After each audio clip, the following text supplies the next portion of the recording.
بڑا احسان ہے، ہم لوگوں پر بڑا احسان ہے۔ اللہ کے رسول صلی اللہ علیہ وسلم کے بعد اسلام ہم تک پہنچانے میں انہی لوگوں نے اہم کردار ادا کیا۔ اللہ کے رسول صلی اللہ علیہ وسلم کے بعد صحابہ کرام کی وہ جماعت ہے، اس جماعت نے دین ہم تک پہنچایا۔ آج ہمارے چہروں پر داڑھیاں، ہمارے سروں پر ٹوپیاں، یہ مسجدیں جو آباد ہیں، آج اسلام پوری دنیا کے اندر اپنی شان کے ساتھ نظر آ رہا ہے۔ اس میں سب سے بڑا کردار انہی صحابہ کرام کا ہے۔ یہ وہ جماعت ہے جس جماعت کے بارے میں اللہ کے رسول صلی اللہ علیہ وسلم نے فرمایا کہ میرے صحابی یہ تمام آسمان کے ستاروں کی طرح ہیں، اگر تم نے ان کی اقتدا کر لی تو تم نجات پا جاؤ گے، ہدایت کا راستہ پا جاؤ گے۔ تو حضور علیہ السلام کے بعد ہدایت کے جو راستے پر چلنے والے ہیں یہ صحابہ کرام کی جماعت، اور جو ان صحابہ کرام کے راستے پر چلا وہ انسان نجات پا جائے۔ اگر کسی کو اپنا عقیدہ، اپنا راستہ، اپنا مسلک اگر چاہے کہ میرا وہ مسلک حق ہے یا نہیں ہے، اس مسئلے کو دیکھو کہ وہ مسلک صحابہ کرام کے طریقے پر چل رہا ہے کہ نہیں چل رہا ہے۔ صحابہ کرام، اولیاء کرام کے طریقے پر چلنے والا انسان ہی حقیقت میں صحیح راستے پر، صحیح مسلک پر۔ اللہ کے رسول صلی اللہ علیہ وسلم کے پیار دیوانوں، صحابہ کرام نے مسلمانوں پر، اسلام پر بڑے احسان کیے، ان کے بڑے احسان ہیں۔ ہم زندگی پر کبھی بھی ان کے احسان کو نہیں چکا سکتے۔ اللہ کے رسول صلی اللہ علیہ وسلم فرماتے ہیں کہ ایک صحابی مٹھی بھر جو اللہ کے راہ میں صدقہ کر دے اور غیر صحابی پہاڑ بھر سونا بھی صدقہ کر دے، تب بھی وہ ایک صحابی کے ثواب کو نہیں پہنچ سکتا ہے۔ یعنی جس وقت اسلام کو پیسے کی ضرورت تھی، اسلام کو مال کی ضرورت تھی، تو صحابہ کرام نے اپنا مال، اپنا پیسہ اسلام کے راہ میں خرچ کر کے فروئی حاصل کی۔ اللہ کے رسول صلی اللہ علیہ وسلم کے پیار دیوانوں، حضرت عثمان غنی رضی اللہ تعالیٰ عنہ یہ مسلمانوں کے اسلام کے تیسرے خلیفہ ہیں۔ پہلے خلیفہ حضرت سیدنا صدیق اکبر ہیں، دوسرے خلیفہ حضرت عمر فاروق اعظم ہیں، تیسرے خلیفہ حضرت عثمان غنی ہیں، اور چوتھے خلیفہ حضرت علی رضی اللہ تعالیٰ عنہ۔ اسی پر تمام صحابہ کرام کا اجماع ہے، جمہور علماء کا اسی پر اجماع ہے۔ یہی ترتیب خلافت کی ہے، اس کے علاوہ خلافت کی ترتیب جو ہے، اس کے علاوہ کوئی دوسری ترتیب نہیں۔ یہی ترتیب حق ہے، اور اسی پر اہل سنت والجماعت کا عقیدہ ہے کہ سب سے پہلا نمبر حضرت صدیق اکبر کا ہے، دوسرا نمبر حضرت عمر فاروق اعظم کا ہے، تیسرا نمبر حضرت عثمان غنی کا ہے، اور چوتھا نمبر حضرت علی رضی اللہ تعالیٰ عنہ کا ہے۔ تو حضرت عثمان غنی رضی اللہ تعالیٰ عنہ یہ اسلام کے تیسرے خلیفہ اور پیارے آقا علیہ السلام کے داماد ہیں، داماد پیغمبر ہیں، اور آپ رضی اللہ تعالیٰ عنہ کو اللہ کے رسول صلی اللہ علیہ وسلم کی دو شہزادیوں کے نکاح میں آنے کا شرف حاصل ہے۔ ان کے علاوہ حضرت سیدنا عثمان غنی رضی اللہ عنہ کے علاوہ کسی کو بھی یہ شرف حاصل نہیں کہ ایک نبی کی دو بیٹیاں کسی کے نکاح میں۔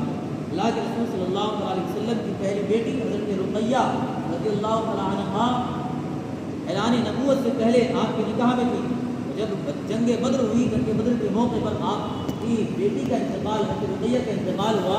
حضرت رقیہ کے انتقال کے بعد اللہ کے رسول صلی اللہ علیہ وسلم نے اپنی بیٹی ام کلثوم کا نکاح حضرت عثمان غنی سے کرایا، اور کہا کہ اگر میرے پاس 40 بیٹیاں ہوتی تب بھی میں ایک کے بعد ایک حضرت عثمان غنی کے نکاح میں دے دوں۔ حضرت عثمان غنی رضی اللہ عنہ کی بے شمار فضائل و برکات ہیں۔ اللہ کے رسول صلی اللہ علیہ وسلم فرماتے ہیں کہ حضرت عثمان غنی اپنے دادا حضرت ابراہیم علیہ السلام کے شکل و صورت میں مشابہ، حضرت ابراہیم کے مشابہ تھے شکل و صورت میں، اور آقا کریم صلی اللہ علیہ وسلم کے بھی مشابہ، شکل و صورت میں حضور کے مشابہ، اور آقا کریم صلی اللہ علیہ وسلم حضرت سیدنا عثمان غنی رضی اللہ عنہ کی فضائل میں بیان کرتے ہیں کہ ہر نبی کا ایک خلیل ہے، اور میرے خلیل حضرت عثمان غنی۔ اللہ کے رسول صلی اللہ علیہ وسلم فرماتے ہیں کہ جنت میں میرے رفیق حضرت عثمان غنی ہوں گے۔ حضرت عثمان غنی رضی اللہ عنہ کو اللہ کے رسول نے دنیا کے اندر ہی جنت کی خوشخبری دے دی تھی۔ جنت کی خوشخبری حضرت عثمان غنی رضی اللہ عنہ کو مل گئی تھی، اور حضرت عثمان غنی رضی اللہ عنہ یہ عشرہ مبشرہ میں سے ہیں کہ ان اصحاب میں سے ہیں جن کو اللہ کے رسول نے دنیا کے اندر ہی جنت کی خوشخبری دے دی تھی۔ حضرت ابو موسیٰ اشعری رضی اللہ تعالیٰ عنہ بیان کرتے ہیں کہ ہم اللہ کے رسول صلی اللہ علیہ وسلم کے بارگاہ میں باغ مدینے کے اندر باغ کے اندر بیٹھے ہوئے کہ کسی نے دروازہ باغ کا دروازہ کھٹکھٹایا۔ اللہ کے رسول صلی اللہ علیہ وسلم نے فرمایا کہ اے ابو موسیٰ اشعری جاؤ دروازہ کھولو اور جو بھی باغ کے اندر آنے والا ہے اس کو جنت کی خوشخبری دے دو۔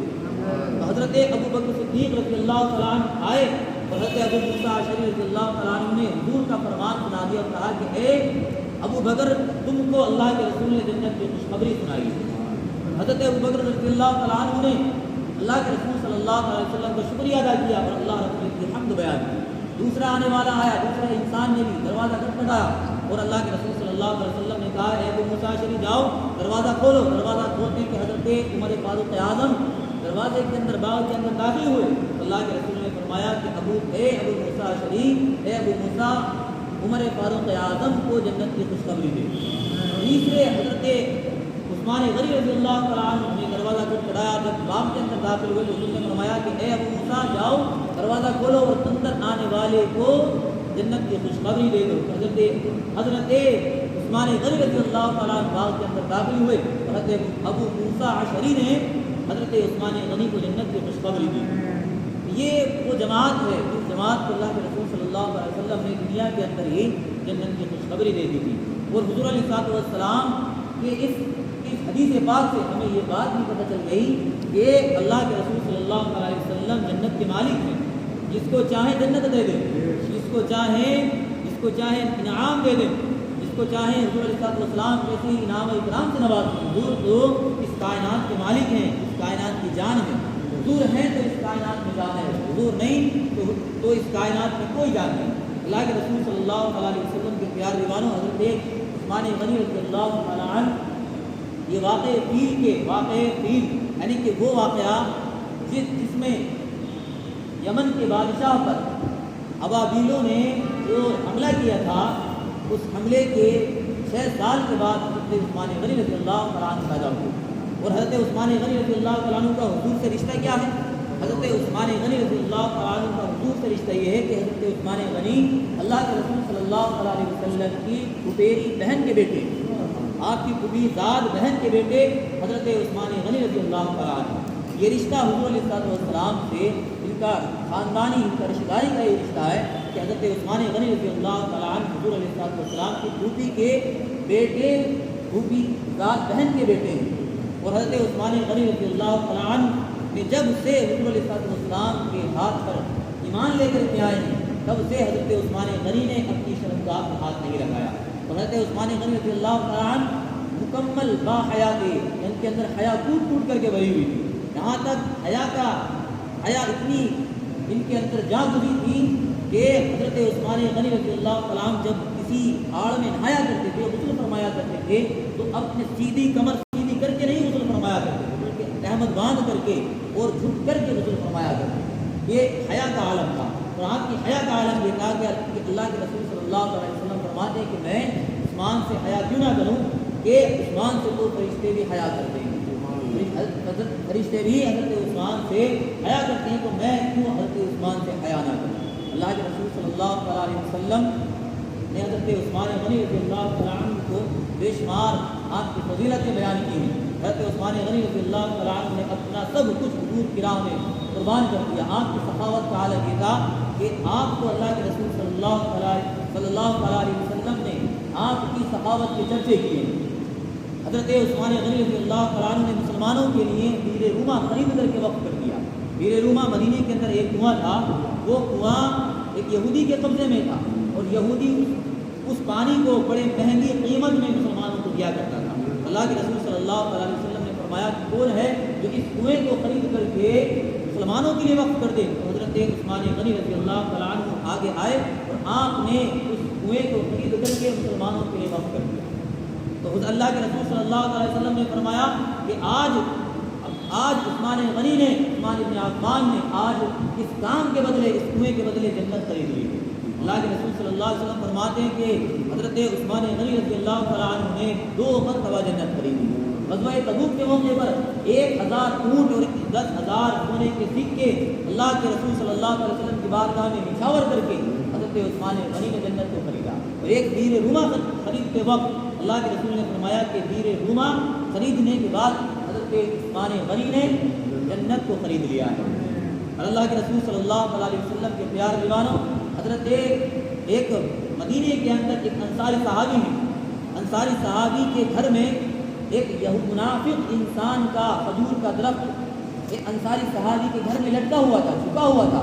انصاری صحابی کے مکان کے اندر اس کھجور کے پھل، وہ کھجوریں انصاری صحابی کے گھر میں آ جاتی تھیں. اللہ کے رسول صلی اللہ علیہ وسلم کی بارگاہ میں وہ انصاری صحابی گئے اور حضور کی بارگاہ میں کہا یا رسول اللہ، میں چاہتا ہوں کہ یہ درخت، اس درخت کو میں خرید لوں، اس لیے کہ اس درخت کے جو پھل ہیں، اس کھجور کی جو کھجوریں ہیں میرے گھر کے اندر آتی ہیں. اللہ کے رسول صلی اللہ علیہ وسلم نے اس منافق کو بلایا اور بلانے کے بعد کہا کہ اے شخص، تو اپنے اس درخت کو، اپنے اس پیڑ کو اس انصاری صحابی کو بیچ دے اور اس کے بدلے میں جنت کے اندر تم سے ایک درخت لے. جنت کے درخت کے بدلے اللہ کے رسول نے فرمایا کہ جنت کے درخت کے بدلے تو اس اپنے درخت کو اس انصاری صحابی کو بیچ دے. لیکن وہ منافق تھا، وہ اس سودے پر راضی نہیں ہوا. اس کے نصیب میں، اس کے مقدر میں نفاق گھسا ہوا تھا. اللہ کے رسول علیہ السلام سے دشمنی گھسی ہوئی تھی. اس نے یہ سودا ٹھکرا دیا. حضرت عثمان غنی کو پتہ چلا کہ اللہ کے رسول صلی اللہ علیہ وسلم نے جنت کے درخت کے بدلے فلاں منافق کے، فلاں انسان کے درخت کو بیچ رہے ہیں، درخت کو خرید رہے ہیں. اللہ کے رسول صلی اللہ علیہ وسلم کے عظیم صحابی حضرت عثمان غنی رضی اللہ تعالیٰ عنہ کو پتہ چلا. حضرت عثمان غنی آئے اور آنے کے بعد اپنے ایک باغ کے بدلے، اپنے پورے باغ کے بدلے اس ایک درخت کو اس منافق سے خریدا اور خرید کر کے انصاری صحابی کو دے دیا. اور اللہ کے رسول صلی اللہ علیہ وسلم نے فرمایا کہ اے عثمان غنی، میں نے تمہارے لیے جنت میں ایک درخت لگا دیا. تو یہ جو سودا تھا، یہ سودا کسی منافق کے نصیب میں نہیں تھا، یہ سودا حضرت عثمان غنی کے نصیب میں تھا. حضرت عثمان غنی رضی اللہ عنہ کے اسلام پر بڑے احسانات ہیں. آپ نے تقریباً 12 سال اسلام کی خدمت کی، 12 سال خلافت کے امور انجام دیے ہیں. اور ان 12 سالوں کے اندر اسلام کی حدود، اسلام کی باؤنڈریز، مسلمانوں کی فتوحات بہت دور تک پھیل گئی تھی. اسلام بہت بڑے علاقے تک پھیل گیا تھا. اور آپ نے تقریباً 12 سال اسلام کی خدمت کی اور 18 ذی الحجہ کو آپ کو شہید کر دیا گیا. بلوائیوں نے آپ کو بغاوت کی، بغاوت کرنے کے بعد بلوائیوں نے آپ کو شہید کر دیا. ہم اسی لیے مختصر وقت کے لیے حضرت عثمان غنی رضی اللہ عنہ کی بارگاہ میں چند تھوڑے سے وقت کی بارگاہ میں خراج عقیدت پیش کرنے کے لیے بیٹھے تھے. اللہ پاک ہمارے اس بیٹھنے کو قبول فرمائے اور آپ کے سننے کو قبول فرمائے. اللہ پاک ہمیں بھی حضرت عثمان غنی رضی اللہ عنہ کا فیضان نصیب فرمائے. آپ کی حیا کا کچھ حصہ اللہ پاک ہمارے اندر ڈالے اور ہمیں بھی با حیا انسان بنائے، حضور علیہ السلام سے محبت کرنے والا بنائے. اللہ پاک ہمارے اس عقیدت کو قبول فرمائے. وما علینا الا البلاغ.